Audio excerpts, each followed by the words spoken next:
Malaking tulong sa mga magulang. May 30% discount pa. AMA, ang school na idol. Enroll now.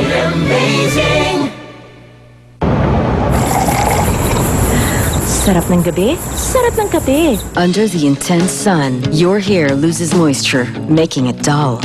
Can your conditioner make you shine? New Cream Silk Stunning Shine. It restores moisture and protects hair from the sun, making it up to 60% shinier.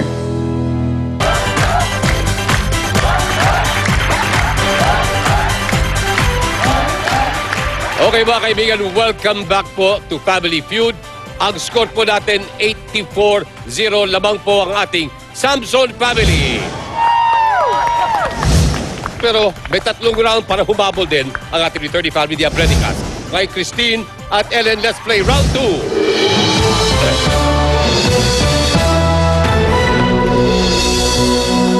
Okay. Wow!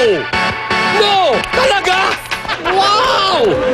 Etong round na ito, kung sakaling iba ibigay nyo sa amin yung top answer, wow! Panalo kayo ng 5,000 pesos! Ano yan? Wow! Okay. Ready? Good luck. Nag-survey kami ng 100 Pinoy. Top 7 answers na nasa board. Ang tanong, magbigay ng ibang salitang Tagalog na pareho ang kahulugan sa malaki. Oh. Miss Ellen.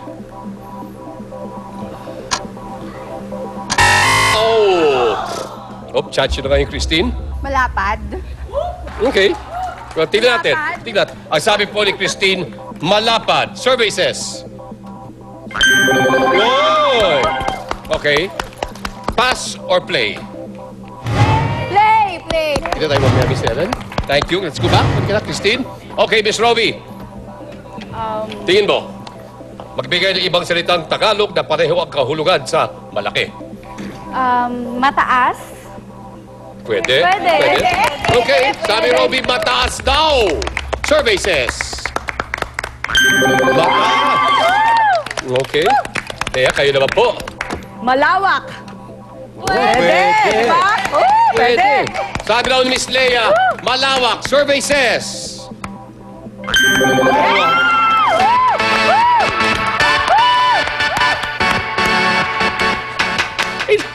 Hindi ko lubos na akalain. Tignan mo, nasagot mo yung top answer.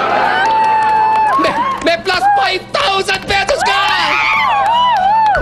Grabe tong team na to, ha? Sobra na, ha? Sobra na kayo, ha? Okay, eto na po. Kailangan ka namin. Okay. Teacher April. Ikaw, wala kayo, no? Hindi puro sayaw ka ng sayaw. Di ba? Kailangan ka namin. Kaya pagkikisap. Eto na. Magbigay ng ibang salitang Tagalog na pareho ang kahulugan sa malaki. Dambuhala.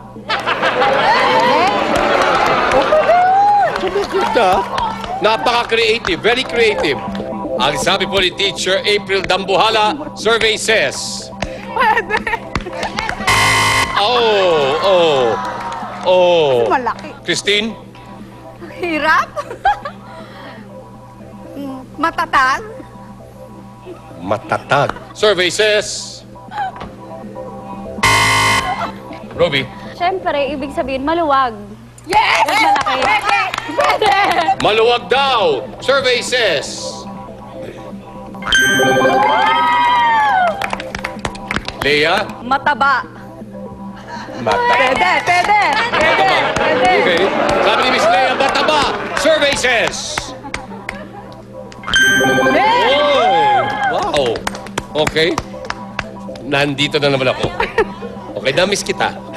Okay. Teacher April, magbigay ng ibang salitang Tagalog na pareho ang kahulugan sa malaki.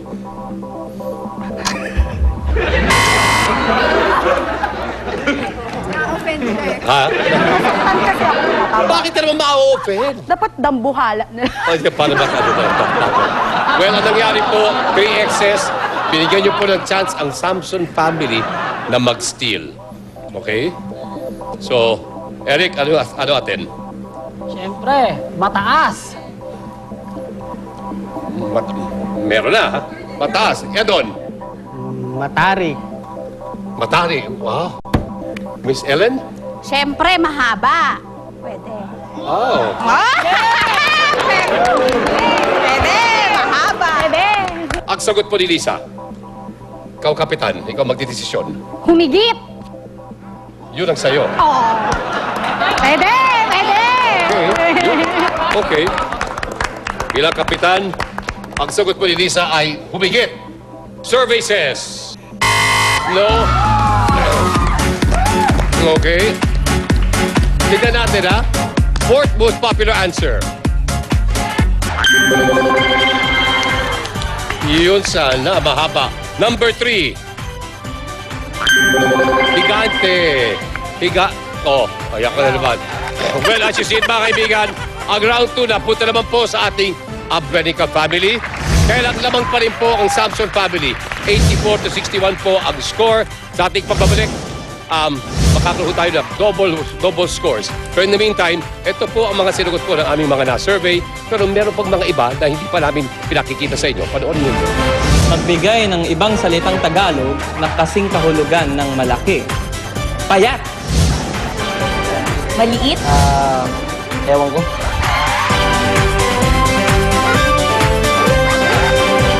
Refreshing fun bang hanap ninyo? Dito ka na. Kung